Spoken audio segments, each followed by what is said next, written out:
and the hardcore, of course that 757 hit the Pentagon and Barbara Olson died, and they're fighting about that, and those two people starting a fight and getting other people to fight, who knows? Either they're making a mistake, or maybe they do have bad intentions. I don't really know. But don't fall for that. Don't waste your time with that kind of garbage. Try to use your time and energy and intelligence productively. And I need to follow that advice too. I've made that mistake a number of times of getting too excited about these things. Kevin, I've got a question for you. In your presentation, and first of all, I applaud what you're saying, everything, great information that you're out there doing this. I'm a big Ron Paul fan myself. But good. This is, a lot of this information isn't new, but hearing in this presentation is great. But there's some big questions for people like me that simply want to hear. In your presentation, you pointed out how difficult it is to take down a building. I think you alluded to how much planning. How many people would it take to wire these 3 huge buildings and take them down? It's just incomprehensible for a lot of people to imagine this operation, guys in white suits working for months going inside of a building. And I haven't heard anything from you regarding how on earth could they do this? How could they get away with, it's a big operation. You yourself said taking a building down is a lot of planning, a lot of engineering. I mean, you're not talking about 10 people. Probably not. Okay, I just would like, give me some information on how this could happen. I understand all your questions, but going aside from your questions, give me a theory of how this could be done, being you yourself said that it takes an amazing amount of engineering time and specialty to do this. You're talking about these were the three biggest and most complex demolitions ever done. I'll take the good question. Well, I would start by reminding you that Sherlock Holmes has a number of good famous sayings, and one of them is that when you have eliminated all of the impossible, then whatever remains, no matter how improbable, is the truth. And these buildings coming down the way they did from any cause other than controlled demolition is impossible. Therefore, they were demolitions. Now, how, we don't know. But let's try to figure out. The perpetrators had to have pretty good access to these buildings. How could they get good access? Well, who's the security company, right? It turns out that the security company for the World Trade Center was it Stratacom, was it? The name? Securicom, thank you. With Marvin Bush, the president's brother, and Wirt Walker Jr., the president's cousin, having on the board or had just been on the board of directors of this company. That might provide a fair amount of access right there if they have the security company. Building 7 is one of the most secure buildings on the planet with a CIA headquarters there. Top-level military intelligence types are going to have that security under control too. So basically, we already know that the likely suspects here had access. Are we suggesting people killing their own people in a sense? It's just hard to use. Yeah, could they kill their own people? Well, some of the people who argue strenuously that this was done by the Israeli Mossad make this argument. They say that they couldn't have used Americans for the demolitions because they wouldn't do that. I don't know if that's true, but it might be true.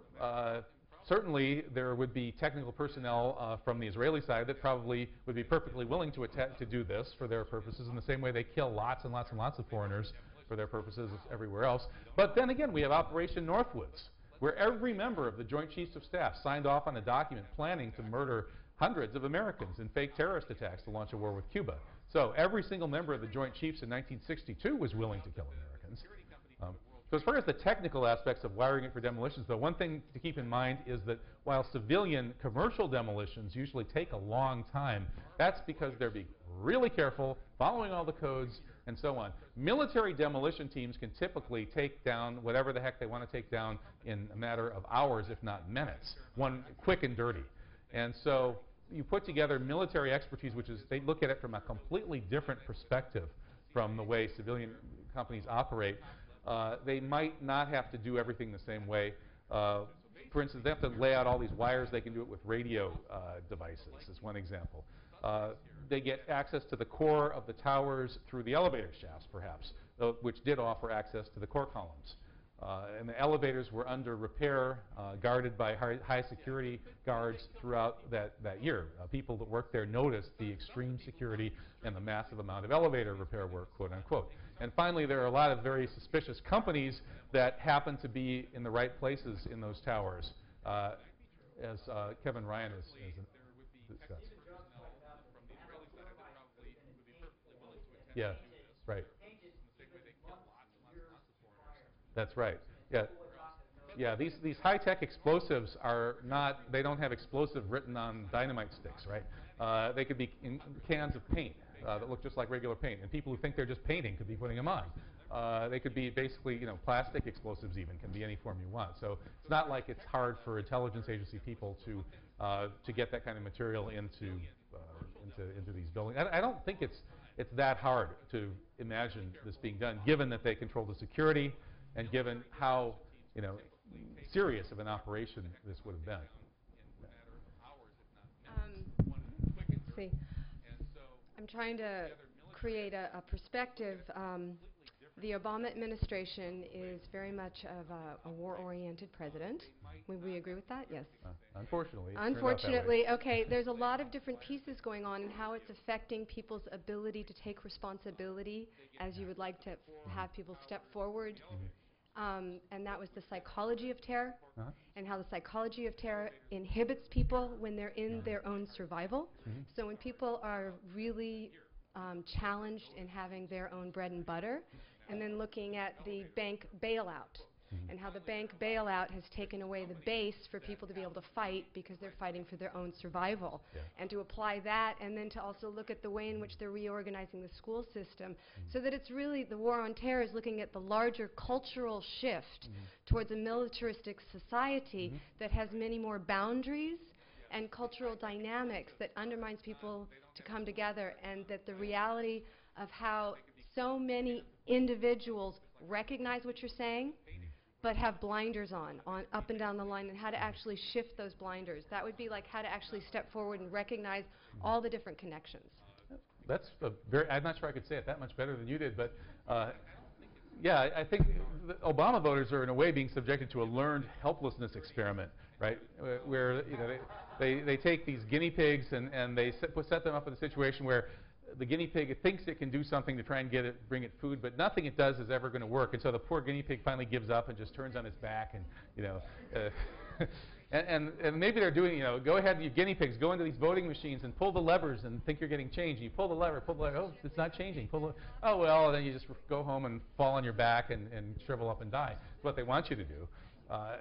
But I don't think we have to do that. And also, I'm sure the economy is terrible, but there have been a lot of revolutions in history, people, and like at the time of the French Revolution, do you really think the people that were behind the French Revolution, that whole group, including the mobs, as well as the leaders, were they materially all that much better off than we are in our current economy today? I don't think so.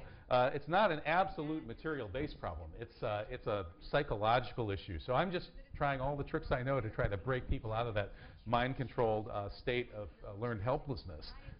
And that's all. What else can you do?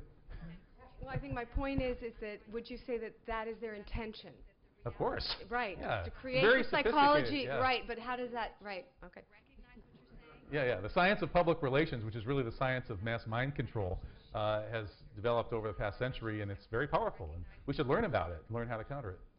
Yeah. I just wanted to add to one of the things that you talked about was Robert Stinnett's book on the potential false flag operation for World War II.